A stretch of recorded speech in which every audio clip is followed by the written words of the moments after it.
Hey guys, good morning from Dudu valley and happy Republic Day to everyone. तो guys, जैसा कि आप जानते हैं, मैं कल डुडू में आया हुआ था और बर्फबारी भी हो रही थी, लेकिन अभी फ़िलहाल मौसम ठीक है, इतना ज़्यादा ख़राब नहीं है, आप देख सकते हो। और आज मैं डुडू से अपने घर जा रहा हूँ वापस।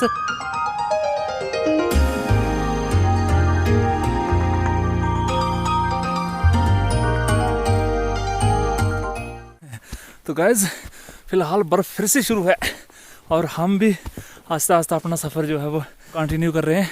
और चलो, बहुत अच्छा एंजॉयमेंट हो रहा है। बर्फ़ में मोस्टली इतनी ज़्यादा दिक्कत नहीं आती जितनी ज़्यादा बारिश में आती है। तो अभी फ़िलहाल चढ़ाई चढ़ रहे हैं शिवगली की तरफ और ऊपर से बहुत ज़्यादा स्नोफॉल हो रहा है। अभी अप्रॉक्सीमेटली 10 साल हो चुके हैं बहुत ज़्यादा हैवी स्नोफॉल हुए।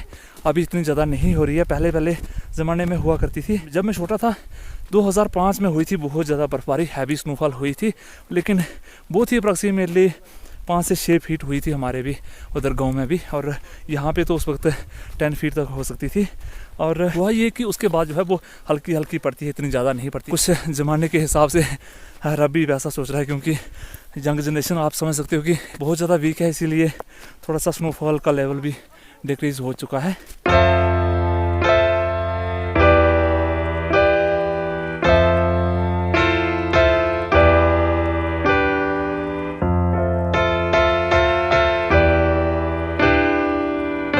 बचपन में जब मैं बर्फ़ में सफ़र करता था तो बहुत ज़्यादा बर्फ़ भी खा लिया करता था। कभी कभी तो गुड़ के साथ खाता था, लेकिन जिस दिन अगर गुड़ नहीं होता था तो बिना गुड़ के ही बहुत ज़्यादा बर्फ़ खा लिया करता था। अगर मैं बर्फ़ खाऊं तो ज़बान पूरी की पूरी जो है वो बेहोश हो जाती है और ब्लॉगिंग करनी बंद हो जाती है। चलो, अभी फ़िलहाल बर्फ़ खाते हैं और उसके बाद देखते हैं कि मैं अच्छी तरह से बोल सकता हूँ या कैसा बोल सकता हूँ या कैसा रिएक्शन मेरा आता है। प्रैक्टिकली कर लेते हैं। तो यहाँ से साफ साफ बर्फ़ उठा लेते हैं।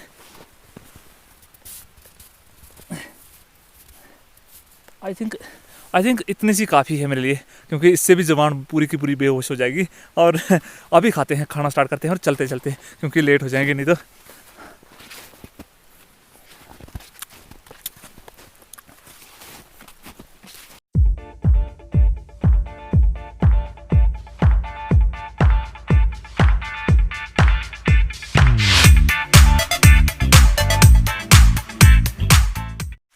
तो गाइस, अभी फ़िलहाल मैंने पूरी की पूरी बर्फ़ खा ली है जो हाथ में ली थी, और मेरी ज़ुबान पे ज़रा सा भी असर नहीं पड़ा है। वो जो हाथ में मैंने बर्फ़ ली थी वो बर्फ़ कम थी और इसीलिए मेरी ज़ुबान जो है वो बेहोश नहीं हुई है, बल्कि अभी भी वैसे का वैसा बात कर रहा हूँ।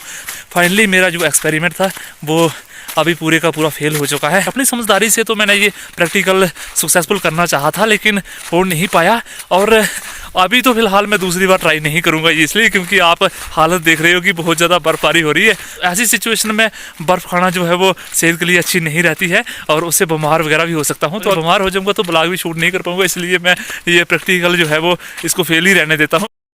यहाँ पे आप देख सकते हो कितना प्यारा सा और छोटा छोटा वाटरफॉल है और एकदम सीधा नीचे की तरफ बह रहा है। और इसके पास में जाते हैं, चलो।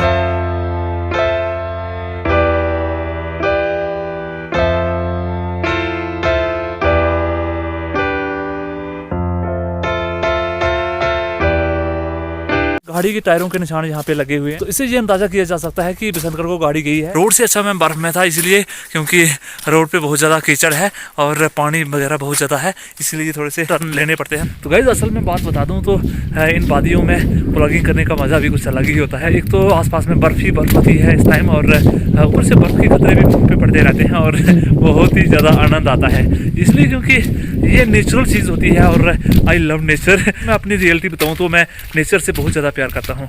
और अभी यहाँ पे मेरी आवाज़ इको होने लगी है, पता नहीं फ़ोन में आ रही है या नहीं आ रही है, लेकिन यहाँ पे जैसे बोल रहा हूँ मैं तो पहाड़ है इधर पीछे, तो वहाँ से इको हो रही है। और अभी बहुत ज़्यादा बर्फबारी हो रही है, आप देख सकते हो, और मुंह पे भी बहुत ज़्यादा पड़ रही है। अभी तो आंखें खोलना भी पॉसिबल नहीं हो रही है, इतनी ज़्यादा हो रही है। फिलहाल गाइस, कैमरा बंद कर देते हैं क्योंकि बहुत बुरा हाल हो रहा है और हो सकता है कैमरा ख़राब हो जाए। फाइनली इतनी ज़्यादा बर्फबारी हो रही है कि मुझे देवदार के नीचे रुकना ही पड़ा, और अभी फ़िलहाल मैं देवदार के नीचे रुका हूँ, आप देख सकते हो ऊपर। और ऊपर से भी बर्फ़ गिरने के चांसेस रहते हैं, कहीं ऊपर से बर्फ़ गिरेगी तो वो भी सर के ऊपर टपकेगी, लेकिन ज़्यादा देर नहीं रुकेंगे यहाँ पे भी। और अभी फ़िलहाल हो लेता हूँ मैं सेट पूरी तरह से। अगर मैं यहीं पे वेट करता रहा तो रात हो जाएगी, मैं घर में नहीं पहुँच पाऊँगा, तो इसलिए मुझे अभी सेट होके टोपी शोपी ये ऑफ करके पूरी की पूरी जैकेट क्लोज करके मुझे निकलना होगा यहाँ से। पीछे देख सकते हो बहुत ज़्यादा बर्फबारी बर्फबारी हो रही है और ऐसे में ब्लॉगिंग करना जो है वो पॉसिबल नहीं हो पाएगा क्योंकि कैमरा भीग जाएगा। गाइस अभी अप्रॉक्सीमेटली टाइम हो चुका 3:30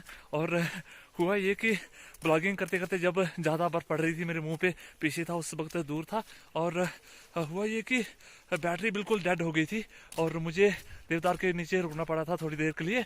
और उस वक्त तो पूरी तरह से खज्जल था क्योंकि कोई भी बस वगैरह नहीं मिल रही थी और पीछे से बस आने का इंतज़ार था मुझे, लेकिन वो भी बस मिस हो चुकी थी बर्फ़ की वजह से और वो भी नहीं आई।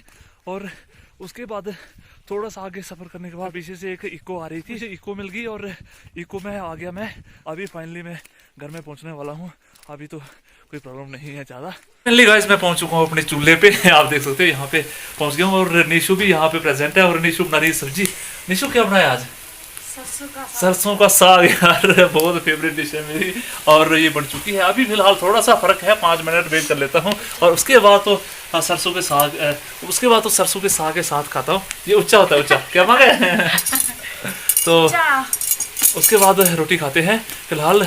और बहुत बुरा हाल हुआ, शुक्र करो इको वो निशु चूल्हा तोड़ दिया तूने तो पूरा कुआड़ा कर दिया चूल्हा। ऐसे तो ऐसे लगाते हैं, लकड़ियाँ गालियाँ पड़ेगी तुझे हैं कुआड़ा हो गया पूरे का पूरा तोड़ दिया तूने। निशु कढ़ाई गिर जाएगी है ना, कढ़ाई गिर जाएगी मुझे लगता है। गैस निशु ने अभी फिलहाल चूल्हा तोड़ दिया है तो मुझे नहीं पता इसका क्या होने वाला है आगे लेकिन इसको गालियाँ पड़ जाएगी मम्मी डैडी से आज। और अभी फिलहाल खाना लग चुका है मेरे लिए, तो खाने में आज क्या है आप नीचे देख सकते हो। ये सरसों का साग है और मक्की की रोटी और ये है लस्सी। ये सबसे फेवरेट डिश है मेरी, सरसों का साग और ऊपर से मिर्ची भी है थोड़ी सी और उसके बाद जो है वो थोड़ा सा मक्खन भी होता है। तो गाइस आपको बात बता दूं, मिर्च मैं ज़्यादा नहीं खाता हूँ लेकिन आज सरसों का साग बना है तो इसलिए थोड़ी सी ट्राई कर लेते हैं। और पूरी की पूरी तो मैं खा नहीं पाऊंगा लेकिन आधी सी खाऊंगा।